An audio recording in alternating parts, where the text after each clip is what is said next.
Good morning, I'm Angelo Castro III. I'm Angela and we are the Castros. Oh, yan. It's a Friday, so therefore, It's Buddha's Bellies time. Tama ba? Buddha's, Day. Buddha's Bellies Day. Yun. And, marami tayong pag-uusapan kasi ngayon. si Maring Marjorie, nagpadala nito, di ba? Yes, happy birthday. Birthday niya. Daming food. May ano tayo? Dumpling, ahakaw. Beef in ampalaya. Matahimik. Hindi ko go lang. Beef in ampalaya, ribs, lemon chicken, and ribs already, and pineapple fried rice. Yun, exciting. Exciting yan. Daming pagkain. Madami rin tayong news because we're serving you news in a countdown. All that before your second cup of coffee. This is Brunch. Starting our countdown with some exciting volleyball action. The Creamline Cool Smashers and Choco Mucho Flying Titans boost their finals bids in the recent PVL All-Filipino Conference semis. Creamline escaped Petrogas after 4 sets yesterday. Gemma Galanza led her team to victory with 23 points, 16 digs, and 14 receptions. Meanwhile, their sister team Choco Mucho continues to blaze the semis after snatching their second consecutive win. Choco Mucho swept Cherry Tigo in 3 sets. Cici Rondina flies high for her team with 18 points.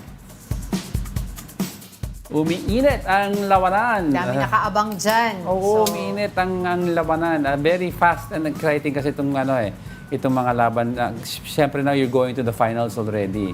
Medyo nagsiseryoso na sila. Exciting. Sige, next in our countdown. And what's our next topic for today? All right, Cedrick Juan signs an exclusive talent management agreement with MQ Artist Agency. MQAA is the new in-house talent management arm of MQuest Ventures. The first one to sign into the agency was one who portrayed Padre Jose Burgos in the movie Gomburza. Juan began his career as a theater artist and eventually ventured into films. This time, he said he'll be doing teleseries and will try different genres as an MQAA artist. Kailangan ko i-revisit yung dancing ko. I was a dancer before, bago ako maging actor. Tapos yung singing, kasi parang feeling ko, parang when I did Mula sa Buwan, parang sabi nga nila Pat sa akin na parang may brilyo yung boses ko. I think kailangan ko lang siyang aralin ulit. And yung iba pang mga genre ng acting, like for example, comedy, sobrang hirap ng comedy. Drama, I think nahihirapan pa rin ako. Congratulations at aabangan natin syempre yung kanyang mga magiging projects here sa MQAA. After successful Gomburza movie. Oo, at nanalo pa siya ng mga awards doon. All right, let's move over to the next. Sizzling on our 8th spot, the Cagayan de Oro City LGU declares a state of emergency due to an impending water crisis. Supplier CDO Bulk Water Inc. or COB says the city's water district has an unsettled balance amounting to over 470 million pesos, which the city is refusing to acknowledge. Because of this, COB says it may be forced to stop supplying water to Cagayan de Oro. But the company says it's still hopeful for a resolution. The local government, for its part, is already making other plans. Tuloy pa rin ang contingency plan natin at saka yung resolution na inaaprubahan sa City Council na magbigay ng pahintulot sa Kaudi na magbili ng purchase request o purchase order sa ibang mga bulk water supplier na Cagayan de Oro. With what's happening on both sides, approximately 800,000 residents could face water interruptions. Bayaran nila yan. Kasi pag hindi nila binabayaran, wala kaming tubig dito. Paano kami magkakatubig? Para bang it's perplexing knowing na hindi mabayaran niya. May pera naman ang COWD eh. May pera naman. Let's talk more about what's happening in Cagayan de Oro. We have the CDO Congressman Lordan Suwan is now joining us via Zoom. Magandang umaga, Congressman. Magandang umaga po. Yes, Kong, let's start off. No? Was the declaration of state of emergency necessary po? No, I don't think it was necessary. In fact, it's without legal grounds kasi doon sa Republic Act 10121, an act strengthening the Philippine Disaster Risk Reduction Management System, it defines emergency as an unforeseen and sudden occurrence. So hindi ito unforeseen kasi may 30 days notice yung water district bago puputulan sana ng COVID. So hindi talaga unforeseen. Kaya nga yung sinasabi ko walang basehan yung emergency declaration ng mayor. Kung kasi we have reports here with us na dinideny po ng COWD na may unpaid balance po sila sa COBE. So paano po ba natin talagang malalaman yung totoo? Sino po dapat yung mag-imbestiga regarding this? Yes, dito po nag-ugat yung buong problema eh. Yung water district, sabi nila na wala daw silang utang. Of course, yung COBE naman, yung supplier ng water district, sinasabi nila na meron silang utang na 479. So, I think kailangan na talaga ng luwa na mag-intervene yung Local Water Utilities Administration. And that's what they did. Pina-meet namin kasi nag-meeting din kami ng luwa chairman tsaka yung chairman sa Cagayan de Oro Water District sa Mandaluyong. Tapos sinabihan namin siya na kailangan umupo talaga lahat ng officials ng COBE, Water District, pati luwa, and in-invite din yung office ko para walang uwian hanggat hindi ito ma-solve yung problema. So, ang purpose niya na magka-meeting ay dapat ma-determine natin kung meron ba talagang utang, kung meron, magkano, and then how to pay. But sa question po ng utang, Kong, no? In terms kasi of GDP, CDO is the second po. Second highest outside Metro Manila. Pero last year pa pala po ang problema na ito. Now, what do you make of this, Kong? Oo nga po eh. We're supposed to be the second highest GDP outside of Metro Manila, pero may problema tayo sa most basic necessity, which is water. And then dun sa sinabi niyo po na last year pa po ito, it only means to say na hindi talaga nakikipag-usap in good faith yung water district. Kasi nakita namin dun sa meeting sa April 30, which was supposed to be the final meeting, bago mag-cut off ang COBE, hindi nga nila mapapunta yung board of directors nila eh. Yung isa lang ang pumunta, yung chairman. So it seems to me that they don't have a sense of urgency. And this is very concerning kasi ang tubig tong pinag-uusapan natin. Kaya napilitan akong mag-intervene kasi yung district ko rin yung maapektuhan dito. Okay. So hindi naman pwedeng manahimik lang ako, especially na meron tayong magawa, which is to call for the help of the national government through LUWA. Kung kasi our mobile journal talked to some of the residents po dyan po sa Cagayan de Oro, and sabi naman po nila okay daw magkaroon ng bill adjustments. Yun po kasi isa sa nagiging issue na nag-adjust daw po ang COBE na hindi alam ng COWD. Ano daw po ba dapat ang solusyon dito, knowing in the long run baka nga daw po maapektuhan na yung mga negosyo na din sa CDO, sa Cagayan de Oro? Bill adjustment in the sense na kahit mag-increase yung water district ng presyo ng tubig. Naintindihan ko naman po yun kasi it's better na kahit magbayad tayo ng a little bit higher kaysa walang tubig talaga. Even right now, may mga areas dito sa Cagayan de Oro na hindi talaga tama yung pag-serve ng water district. Kulang yung tubig. Ganon. So, we need to find a long-term solution for this. Kaya nga sinasabi ng mga tao na okay lang mag-adjust ng water rate. Pero yung pagkakaalam ko rin, hindi rin nag-apply ng water rate hike sa luwa ang district. So paano ba to? And then ang sinasabi ng mga tao na kinokolektahan sila ng water district pero ayaw magbayad ng water district sa mga bills nila doon sa sa supplier nila. In fact, yung binibill ata ng water district sa mga tao, 35 pesos. Tapos yung bili ng water district doon sa supplier, sa Kobe, 21 pesos lang. So, what's going on? Ang laki ng, may patong talaga sila. Pero hindi naman nila mabayaran yung supplier nila at yung mga tao yung nagkakaproblema. Kasi ang sinasabi nga daw po ng COVID dito, pinagbigyan nila ang COWD during the pandemic na hindi muna maningil nga dahil nga doon sa sitwasyon natin at that particular time. Pero moving forward, paano po? Ano na po yung next course of action po natin para po ma-resolve itong issue na to? At I think yung first step is maka-attend po yung ibang mga representative board of directors from COWD side. Opo. I think we have to go back to the root of the problem, which is the determination of whether or not the water district owes Kobe. At hindi natin malalaman yun, hindi natin we can't answer that question kung hindi sila pupunta. So ang problema kasi nakikita natin, hindi talaga pumupunta yung mga board of directors ng water district. So it seems na parang they are unwilling to negotiate.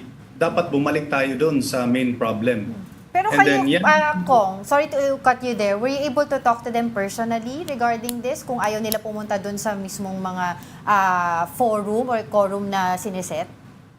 I was only able to talk to their chairman, si Ma'am Nelia Lee. Yung sabi kasi niya, meron silang mga prior commitments, whatever. So, medyo nagulat kami ng LUA chairman doon kasi it's their job. Why are they members of the board of directors if they can't even go to essential meetings, mga critical meetings na putting our water supply at risk? So, yun ang problema. Parang may unwillingness to negotiate talaga. And we really need to negotiate legally para matugunan tong problemang ito kasi yan yung immediate problem natin. And we also have other problems with the water district, yung long-term problems like sobrang taas ng non-revenue water, maabot na ng almost 60%.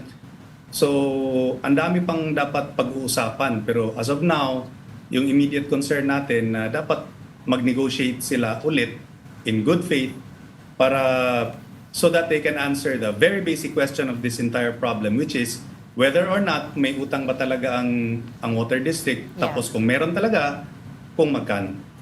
Oo. Alright, sige. Maraming salamat po sa inyong oras sa Cagayan de Oro, Congressman Lord Dan Suwan.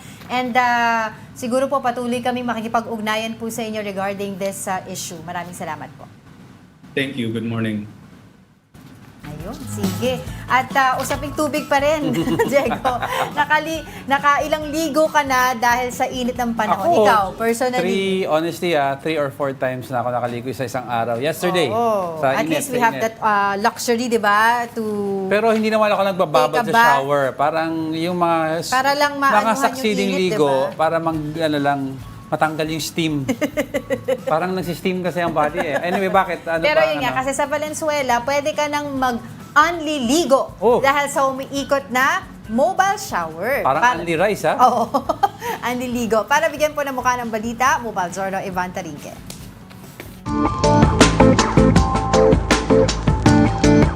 Sa init ng panahon ngayon, dapat talaga maligo. Iwas heat stroke, iwas asim pa. Kaya naman dito sa Valenzuela, worry no more dahil pwede ang unliligo para sure na di malagkit. Tirik ang araw at nakakapaso sa balat ang simoy ng hangin. Pero huwag mangamba dahil dito sa Valenzuela may nag-iikot na truck kung saan pwede ka maligo ng libre. May kubeta pa yang kasama. Ayos talaga! Yan ay programa ng Valenzuela LGU pangontra init at mapromote ang hygiene ngayong mainit ang panahon. Kaya ibang resident dito sa Disciplina Village, dito sa Valenzuela, natuwa nang dito pumarada ang mobile shower dito. Nakalibre na sila, nag-enjoy pa yun lahat ng bata. Tipid. Tapos pag may ganyan, katulad yan, mayroon malaking bagay po sa amin. Sa loob ng truck, mayroong 4 na shower at 2 toilet ang makikita at magagamit sa loob. At ang bawat gamit ay high-tech na yung tipong pipindutin mo na lang, lalabas na ang refreshing na tubig. At kahit sino, pwedeng maligo dito. Pero ang mga bata, syempre, kailangan na may kasamang magulang. Tubig lang din po ang libre dito. Kaya ang sabon, shampoo at conditioner, abay, magbaon na lang po. Huwag din kakalimutan ng tuwalya. Hindi rin pwedeng hindi ako maliligo. Kung tutuusin, napaka-refreshing talaga ng tubig. Lalo na sa mga katulad ko na bilad sa araw. Mas better po kasi para din po sa kanilang skin. Para kasi iba sensitive po yung mga balat nila. At least meron po silang personal hygiene na dala-dala po. Ang mga mobile shower at toilet ay araw-araw nag-iikot mula 10 a.m. hanggang 6 p.m. At ang tubig ng truck ay nire-refillan ng mga fire truck at water trucks pag naubusan ito. Hanap talaga nating mga Pilipino ngayong tag-init ng pampalamig. Mapa-ice tubig man yan, ang liligo, ang mahalaga ay matanggal ang init na nararamdaman. Mobile Journal Ivan Taringi po hatid ang mukha ng balita. Ayan, Fresh na fresh naligo si si Eva. No? Sarap na sarap. Pero at least malinaw na bring your own soap. Yeah. Di ba yesterday kasi Oo, nung pinicture yung natin, pinag-uusapan paning sabon. natin. Bring your own soap, towel, shampoo, slippers. Unli ligo, pero may kubeta. So unli ano rin. Gamit ng kubeta. Kasi Pero nakakatuwa naman kasi tuwang-tuwa nga yung mga residente. Unli number 1 and 2 sa kubeta, unli ligo naman. Then bring your own tissue, shampoo, toilet paper, lahat. Tapos yung tubig na nanggagaling sa shower, alam ko ano yan eh, nire-recycle. Parang sa mga mall. Yung mapasok sa sistema ulit. Yung So kung tubig naligo na ako, ginagamit. pumunta sa drain, iikot, Hindi ko babalik alam, sa... I don't know the system, pero parang sa mga mall, tsaka sa hotel, makikita mo yung meron silang reminder, yung pag-flush. Hindi. Oo, to conserve the water. Kala ko, Hindi naman yung sa cycle agad na gano'n. hindi, kala ko sa shower. Pa-flush ako sa toilet, sa Ang cycle OA sa mo. shower. Hindi naman siguro ganun. Hindi ganun. Baka yung linigo, yun ang papasok sa toilet.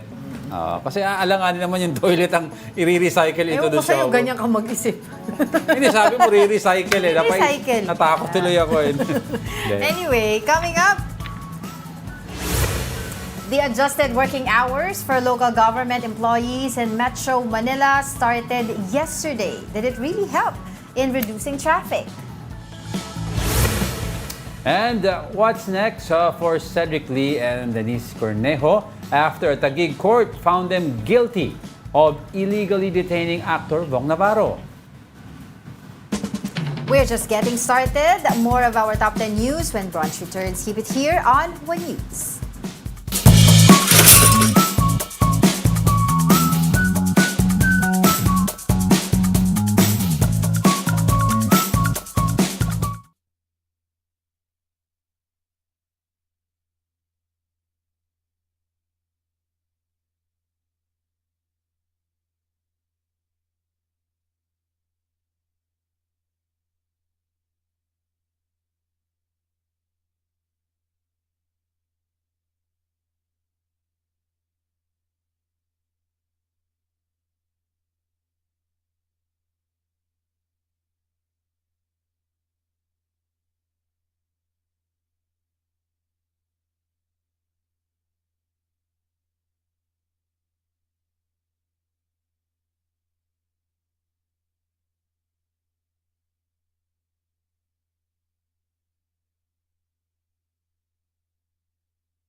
we're still watching Brunch here on One News. Maraming salamat muli sa ating Oo, sa Buddha's Belly. Hindi po nagluloko ang mga mata nyo. May buffet po dito sa Every amin. Friday. Every Care of Friday. Buddha's Belly. Yes. And let's move on.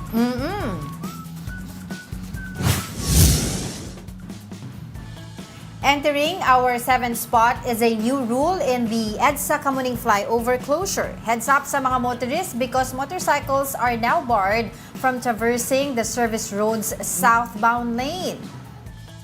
Motorcycles are instructed to drive from Edsa towards Scout Borromeo, Panay Avenue, Mother Ignacia Avenue, and Scout Albano. MMDA implemented this after observing a slow-moving traffic during the first day of the road closure on May 1. Southbound lane of Edsa Kamuning flyover is closed for repairing for 6 months. So ano yung bawal? Motor sa service road? Motorcycle sa service road. Tapos yan, nag-build Siguro up. kasi nakita nila na grabe daw ang traffic eh. Kasi ang lahat ng aakyat supposedly ng flyover, doon nasa gilid. Right. Ngayon, kung if you have the volume of motorcycles and the volume of cars passing in that lane, kaya siguro nag-imbudo sa first day. Kaya, ang traffic. konting tiis, kung sa mga pwedeng October. makakuha sila ng alternative routes, doon na lang. Until October, magtitiis tayo. Tsaka may access ka. If you're going naman from that Kamuning area all the way to Lampas Green Hills, pwede ka yung Mabuhay Lane. Sa Mabuhay Lane, may daan naman doon eh. Alright.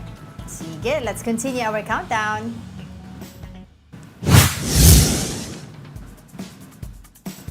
Ranking 6th in our countdown is the adjusted working schedule in Metro Manila. The implementation of the adjusted working schedule for local government employees in the capital region started yesterday.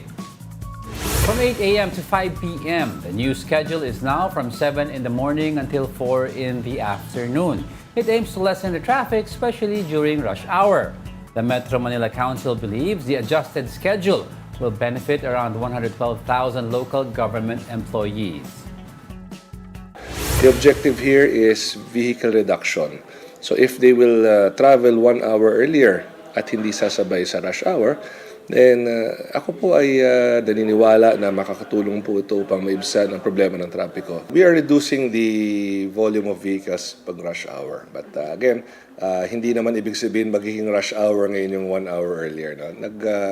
Nagbawas lang tayo ng mga sasakyan dun sa mismong traditional rush hours po natin.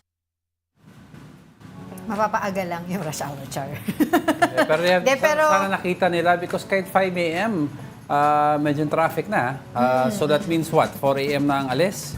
Yeah, Oo. yung iba. Pero let's see, tingnan natin. Kasi nga, it's okay naman na nag-check sila ng different solutions, 'di ba, para maibsan nga yung traffic. So tingnan natin, meron ba tayong naramdaman na kakaiba ngayon going Hindi ko alam here kasi regarding sa traffic Hindi, wala naman tayo traffic. Medyo Same lang, no? Medyo gumaang naman ang last 2 days natin. But then again, you have to remember, madaming suspension ng classes nangyari. Nung Wednesday, Suspension ng face-to-face. Yes, face-to-face classes at the time meant. Tapos nung Wednesday pa, it was a holiday.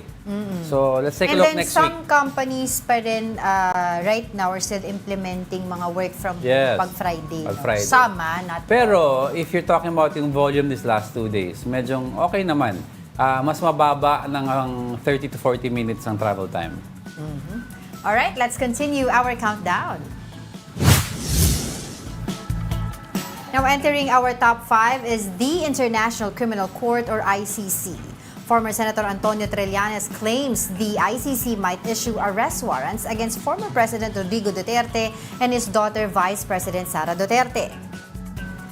In an interview with Storycon, Trillanes said the former president is part of the first batch that will get their arrest warrant by mid-year for his War on Drugs campaign. Meanwhile, VP Sara and other personalities like Senators Ronald De La Rosa and Bongo are included in the succeeding batches. Trillanes, a staunch critic of the Duterte administration, said he has been in touch with the ICC since 2017.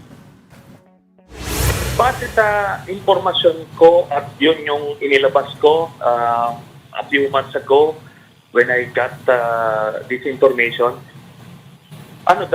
late second quarter lalabas yung warrant.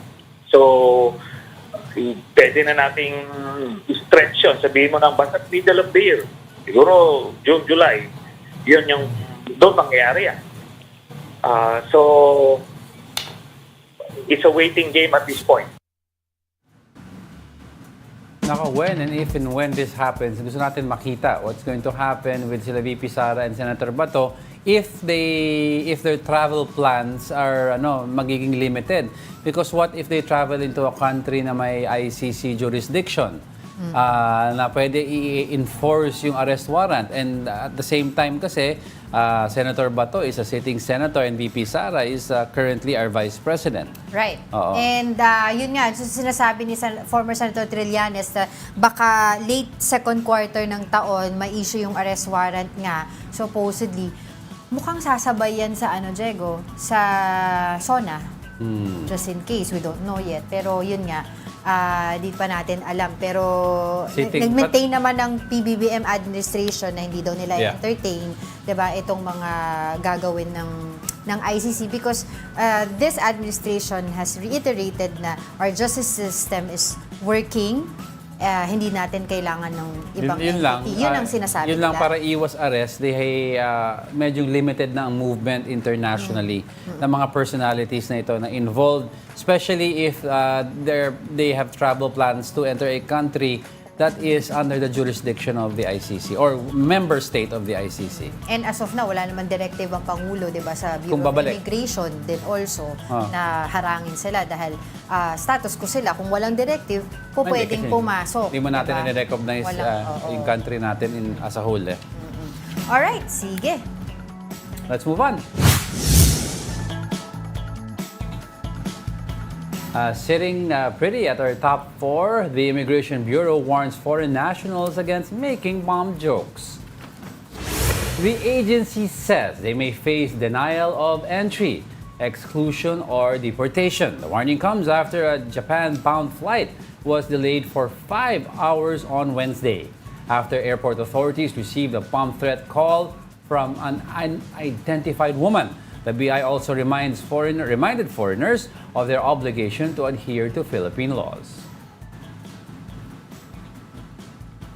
Medyo after the unfortunate incident of 9/11, yung bomb joke rule na yun is implemented all over different airports of jurisdiction, lalo na US, very strictly enforced yan. Exactly. So, hopefully, we can talk to somebody from the Bureau of Immigration para linawin nga itong issue na to, kung nahuli ba, diba, anong gagawin, ano bang parusa kapag nag-bomb joke, kasi paulit-ulit natin yan na pinaalala sa ating mga kababayan na dapat nga talaga na huwag yung ginagawang biro. Marami naman iba't ibang biro. Hindi magandang biro yun. Oo, hindi magandang biro yun. Kasi nga, security natin yung nakasalalay doon, di ba? Yeah.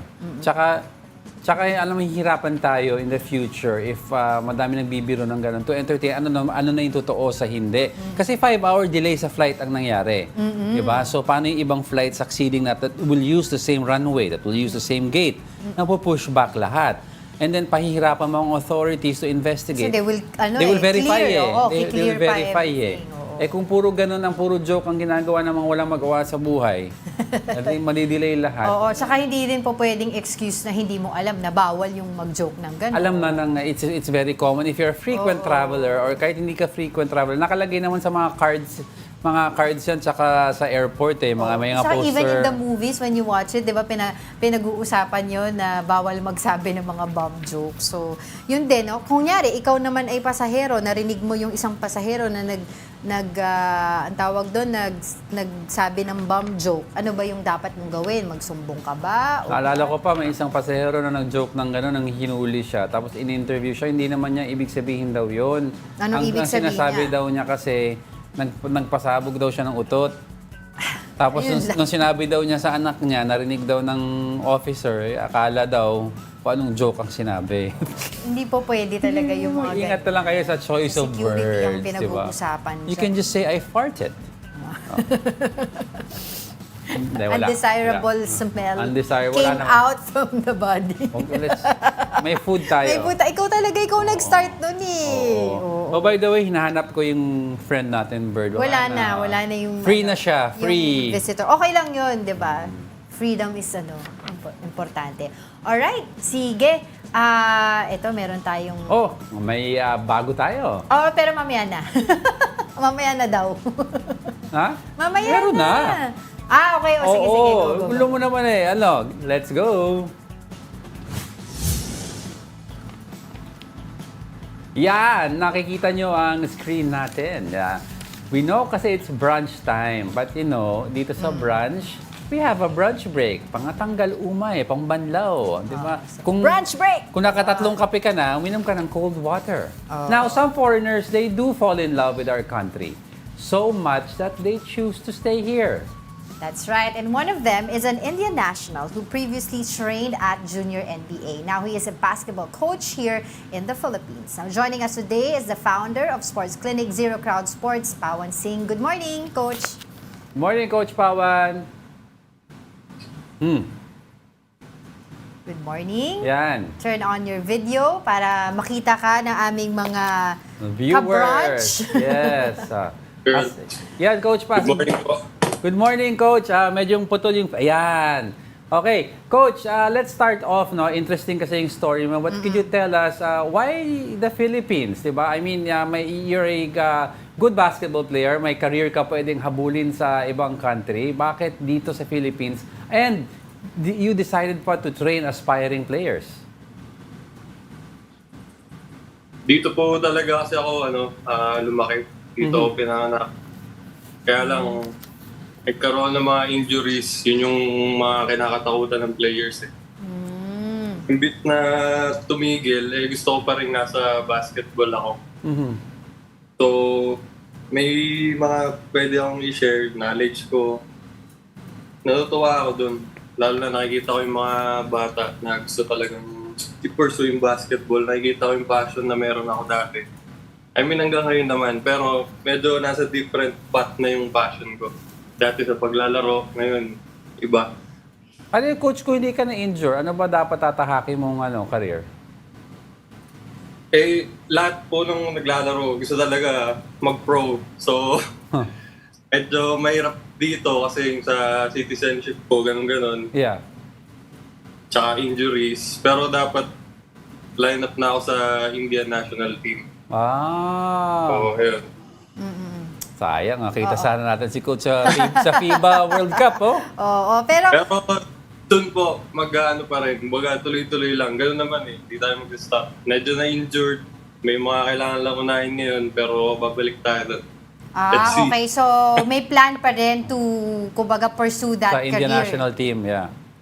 Yes po. Okay. That's good to know.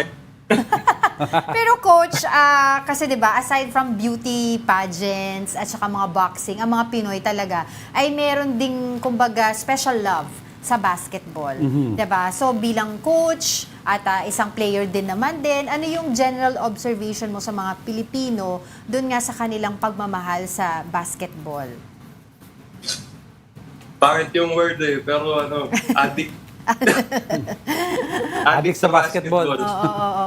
Sobra, mga bata, mga tatay. Ang nga po namin dito sa Zero Crowd, kasi marami nang nagtitraining ng kids, marami ng mga pro. So ang tinarget naman namin is mga adults. Yun yung mga dating high school varsity sila na di nakakalaro. Or mga adult na gusto lang magpapawis kahit paano. Yun, sakto yung, para dun yung sinat namin training. Basketball and volleyball. May volleyball. So, bakit Zero Crowd nga ang tinawag sa grupo nyo? Tsaka, what are the other things you do? Basketball, volleyball, may iba pang sports? Soon po, unti-unti, dadagdagan ng sports. Ang pinakainuna muna is main sa Philippines, basket, volley. Yung Zero Crowd naman, kaya po siya ganun kasi baga lahat tayo dun tayo sa nakakaisip pagka mag-isa ka. I mean, yung nasa zone ka kumbaga pag ikaw lang mag-isa. Yun yung pure na ikaw. So, dun din nabibuild yung mga idea, dun nabibuild yung kunwari yung boxingero, nagtitraining yan sa walang crowd. So kapag ka nandyan na yung crowd, it's time to put on a show. Kumbaga, yun yung meaning na. Bilang coach and also a player, no, ano pa ba yung dapat pagtuunan ng pansin ng mga Pinoy pagdating sa paglalaro ng basketball para mas, mas gumaling pa tayo? Kasi yung laro po dito sa Pinas, naka-base sa US style. Yes, that's right. Di ba? Ginagaya yung US. Yun namang ibang country, naka-base sa Europe. Medyo okay naman kuha naman natin yung mga skills, ganyan. Medyo US yung laruan. Kaya lang nagkukulang sa height. So dapat medyo i-focus din nila yung mga larong Europe na more on passing, movement. Doon kulang yung Pinas More on, siguro kung meron tayo nun na maging mautak lalo yung mga players dito. Lalo na yung shooting. Usually, ang laro kasi dito, drive, salaksak. Yun na nga medyo maliit yung height. So, focus tayo more on shooting, passing. Mga konting ganun lang naman adjustments. Tsaka, Kayang-kaya Coach, nakita ko kasi, nagre-research rin ako about your group. Nakikita ko na you're also training a specific kind of training na iba sa iba na how to be a transition into a point guard. Kasi mga iba generalized ang training, forward, center, power forward. Pero sa'yo, how to transition into being a point guard? Bakit mo naisip gawin yung ganitong klaseng training? Ayun, so meron po kaming training for adults. Yun yung general. Kasi more on, ang goal lang ng mga nandun is papawis. At least mabalik lang yung laro nila, ganun. Ito namang para sa mga seryoso talaga to. May pang point guard lang, may shooting guard, may lahat ng pwesto, 6-week transformation program. So talagang itatakel lahat ng mga kailangan ng point guard doon, mga pick and roll, mga iba pang stuff na kailangan. Kasi given sa height ng Pinoy, coach, na medyo mas maliit tayo sa West, parang mas aasenso tayo pag mga guard ang position na ilalaro, no? Tsaka po yung program na yun, private. So 4 ang max sa kada court. Kaysa sa yung parang pag nagpa-camp, nasa 20, 30 plus, mahirap mag-improve nun So talagang ginawa naming specialized, apat, talagang focus. Yun. Lastly, Coach, we'd like to know, di ba sabi mo, possibly nasa radar mo pa ang paglalaro sa Indian national team. Ano pa ang ibang future plans mo? And when this happens, makikita ka pa ba dito sa Pilipinas? Yes po. Unti-unti, ikakalat natin yung zero crowd sa Pinas. Tapos, let's see, dali natin sa India. Kasi kulang yung training dun Ayun lang, dahil sa paglalaro, lang naman kumbaga, sa lahat naman ng tao, sana kung may dream sila, ituloy lang nila yun kahit na medyo nahinto dati, ituloy mo lang. Kasi along the way, dahil mo mangyayari pa Kahit na hindi mo ma-achieve yung mismong goal, pero baka ang dahil mo na-achieve na side-side kung ano. Dahil in-achieve mo yung pinakagusto mo talaga. Yan, baka you'd like to invite ang viewers natin, Coach, na to tackle the sport of basketball or volleyball. Yes po, i-check nyo lang yung page Zero Crowd Sports. Merong MNL, Manila, merong BZA, Valenzuela, merong Angeles City. Meron tayong basketball, volleyball, sa mga seryosong players naman, mga private training, kahit anong position. Tsaka kahit young at heart. Young at heart. Kahit anong age. O kahit yung mga tulad ko, mga may gout, pwede pa. Mga tito basketball. Tito ball. Alright, sige. On that note, maraming salamat sa iyong oras, Coach Pawan Singh. He's the founder of Zero Crowd Sports. Thank you so much for joining us today.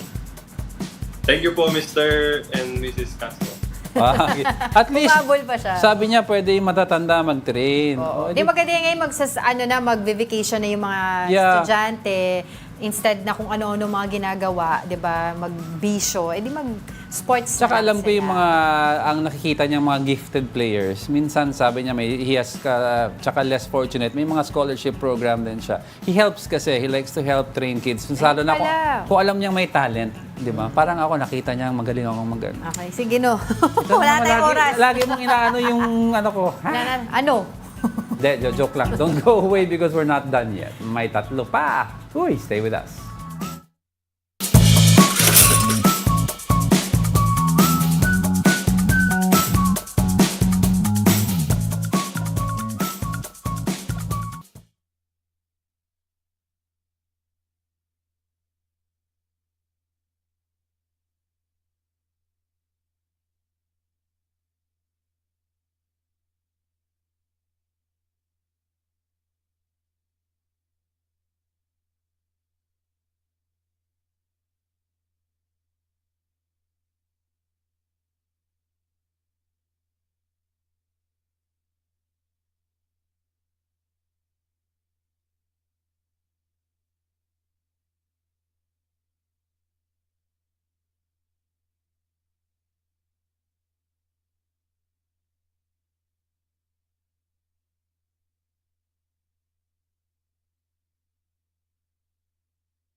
Welcome back. You're still watching Brunch here on One News.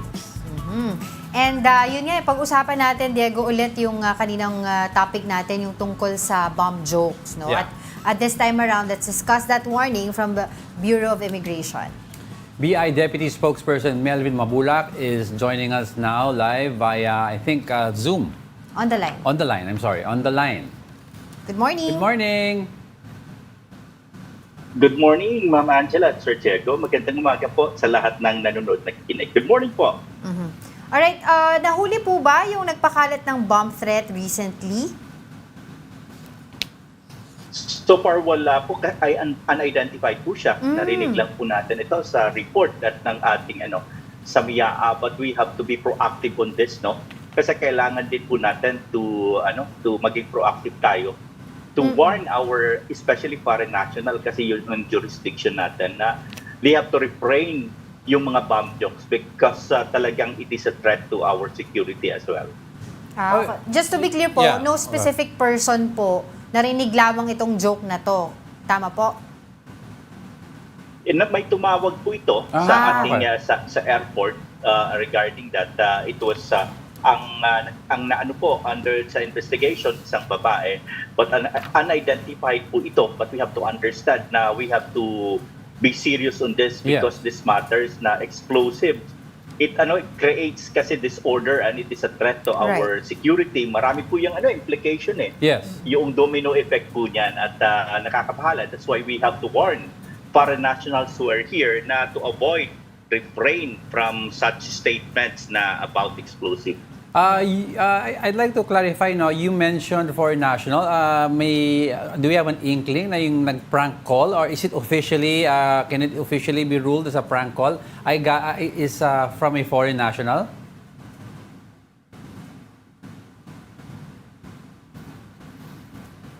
Yes, Sir Melvin? Are you still there? Nako, I think we lost him. Ata. Sayang, maganda yung usapan.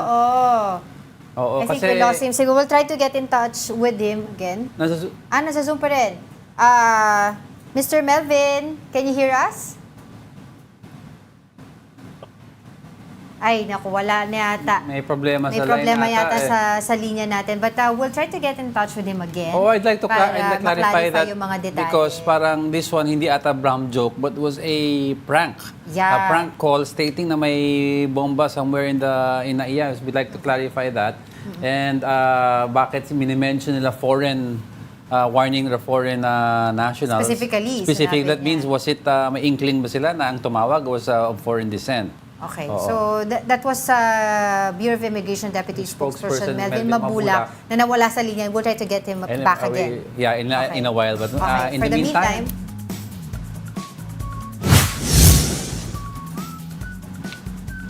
sizzling on our third spot, Philippine and American military personnel conduct live fire exercises as part of Balikatan.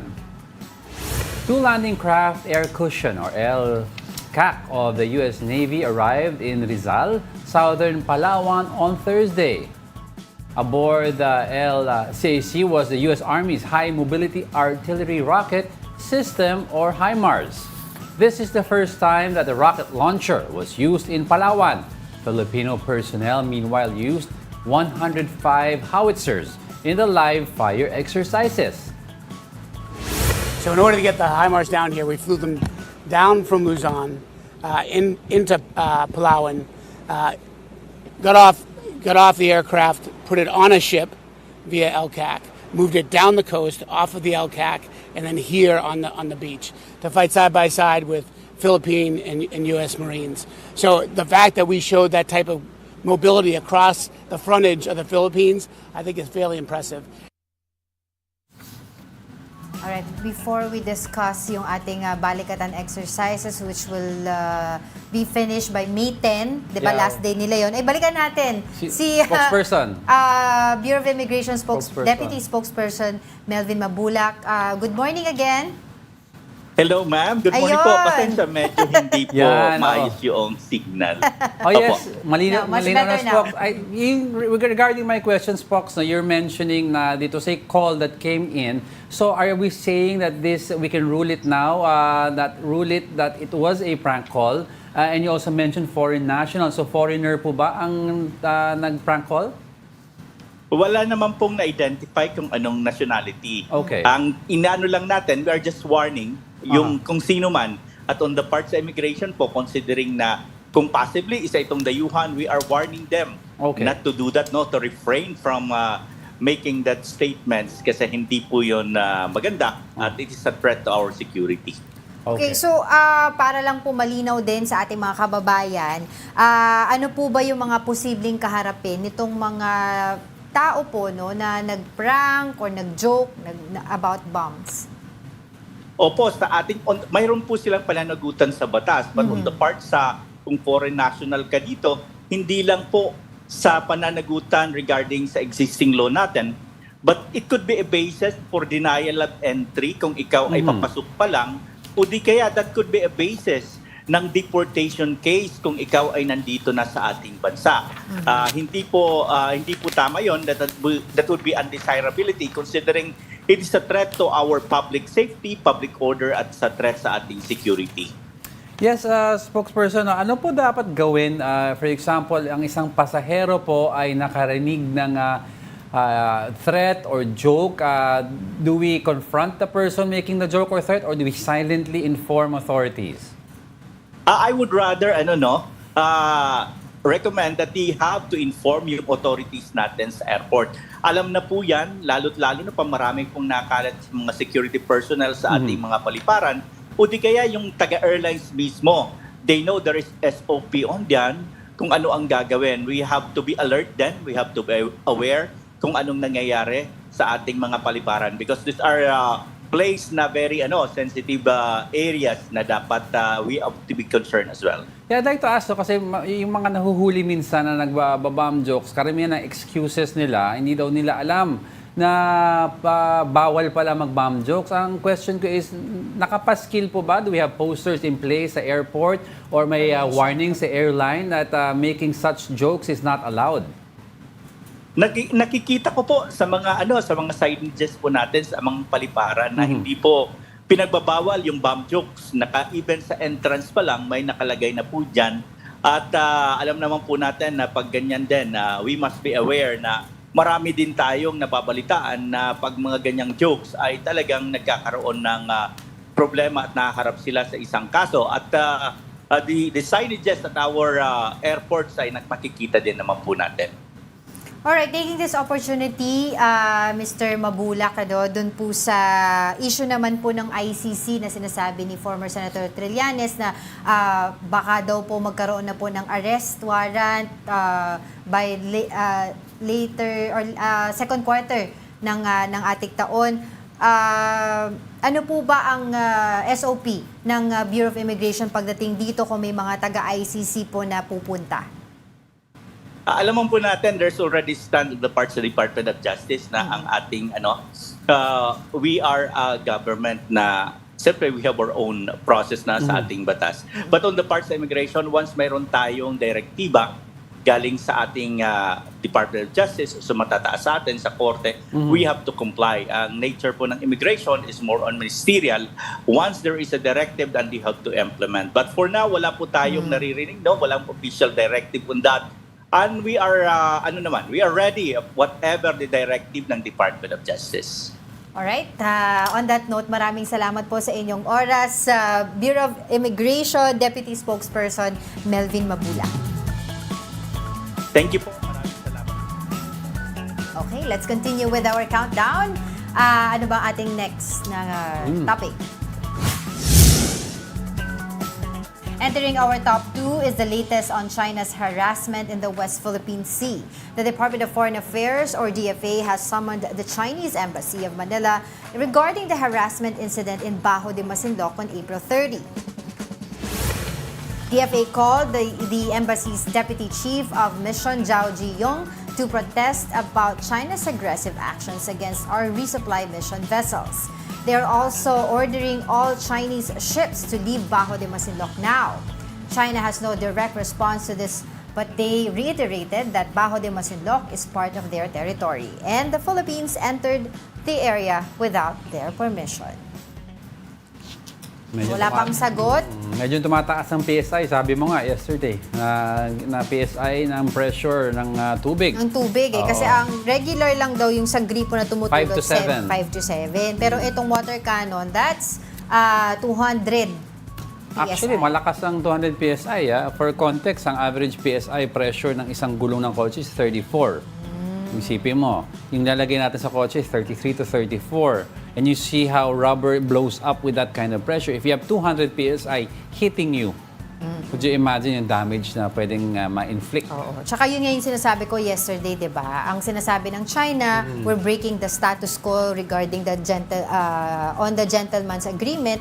Pero ito, ang hinarang nila is yung mga resupply missions eh. So that's not, hindi yan yung mga sinasabi nila na repair materials, di ba? O construction materials to repair Sierra Madre. Ano kaya ang natin? Number 1, tama kaya yung hula ng ating mga regular Madaming viewers? hula eh. Mukhang tama eh. Let's take a look kung tama nga. Let's move on. And our top story for today, you guessed it right, a development on the Navarro-Cornejo case. Denise Cornejo and 3 others have been sentenced to reclusion perpetua. Here's the report. Ma'am, nag-ulit ka ba sa nangyari formation ngayon, ma'am? From the Taguig Regional Trial Court, News 5 got to exclusively capture Denise Cornejo and Simeon Palmaraz, or more popularly known as Zimmer-Raz, being brought directly to the Taguig City Police Station. The two were handcuffed and were immediately subjected to medical examination and police booking process. They also had their mugshots taken. This comes after the court's decision on actor TV host Vong Navarro's case. In the decision of Taguig Regional Trial Court Branch 153, Cornejo, Raz, Cedrick Lee, and Ferdinand Guerrero were pronounced guilty beyond reasonable doubt in the case of serious illegal detention for ransom filed by Navarro. Navarro was detained in Cornejo's condominium unit in January 2014. There, he was allegedly threatened and beaten by the three accused. They also reportedly demanded 2 million pesos for the release of the actor-host. All of these fall under the case of serious illegal detention for ransom, which carries the penalty of reclusion perpetua or lifetime imprisonment as stipulated by law. Due to the sentence, the bail bonds of the accused were automatically canceled. This means they were immediately processed for detention. They were also ordered to pay 300,000 pesos in damages to Navarro. Only Cornejo and Raz attended the promulgation at Taguig RTC yesterday. At 3 in the afternoon, the two were loaded into the police vehicle. They wore yellow t-shirts from Taguig City Jail. Raz was directly taken to the Bureau of Corrections in Muntinlupa, while Cornejo was transferred to the Correctional Institution for Women in Mandaluyong. The court also ordered the issuance of warrants of arrest for Lee and Guerrero. There is also a whole departure order against them, so they cannot leave the country. But hours later, Lee turned himself voluntarily to the National Bureau of Investigation. He had his mugshot and fingerprints taken following the surrender. Vong Navarro did not attend the promulgation, but speaking to his legal counsel, Attorney Alma Malyonga said this has been the justice they've been long waiting for. We do not think this is a misfortune. This is justice being done. And the accused bearing responsibility for the crimes they committed. He's very, very happy above all, but it's still parang there's a mixed feeling dito because it has been, ang tawag nito, roller coaster ride. Diba? So he's still assaulted by a lot of bad memories about what has happened. For News 5, Maricel Halili, We Are One News. Yan, I read parts of the yung sa reclusion perpetua nila, it's up to at least 40 years. 40 years. Pero while they'll be already in prison, meron pang Court of Appeals pa naman, may Supreme Court. Pero mahabang proseso yan. Mahabang proseso. Pero sabi nga nila, they'll exhaust all necessary legal actions para nga daw dun sa side nila Cedrick Lee, nila Denise Cornejo. To make sure na serious kasi, illegal detention. Yan kahapon lumabas yung pala, decision na yan right after our program. Tapos nung gabi lamang, tsaka lang nakasuko itong si Cedrick Lee, around 7:30 to 8 p.m. May namag-shot siya, tawa-tawa pa siya eh. Oo. So hopefully makausap natin, 'di ba, yung ilan sa mga involved dito para mas maliwanagan tayo dito sa case. Ano yung mga next step sa kampo naman nila Cedrick Lee? What's their next step? Pero yun nga, canceled yung nila, yung bail bond nila. So, yes. wala. Kaya detained sila kaagad, according nga din dun sa report kanina. Yan, happy Friday pala. Happy Friday, and of course, we'd like to greet a happy birthday kay Marjorie Tan of Buddha's Belly. Thank you for pakain niyo to for us today. Thank you, Marjorie. This treat, diba, sa atin. Buddha's Belly is our Friday partner. And with that, I'd like to leave you with our own quote from Angel. Oo. Ano ba? Ako ba? Sabi mo ikaw. Ako? May binanggit ka na sa akin. Wala ako. Okay, ito ang quote ni Always Angel. choose kindness. Wives, choose kindness over your husbands. Love them. Treat them right. Nag-iimbento na po siya. A quote from Angela Lagunzad. Thank you so much sa ating mga viewers for today. And happy birthday kay Tita Chiquit. Happy birthday, Tita Chiquit. And that wraps up today's episode of Brunch. Join us again tomorrow. I'm Angela Lagunzad Castro. Hindi po tomorrow. Next Monday. Sa Monday. Quote of the day, drink your vitamins. And I'm Angelo Castro III. Oh, ikaw. We are One News. All sides, all the time. Kulit.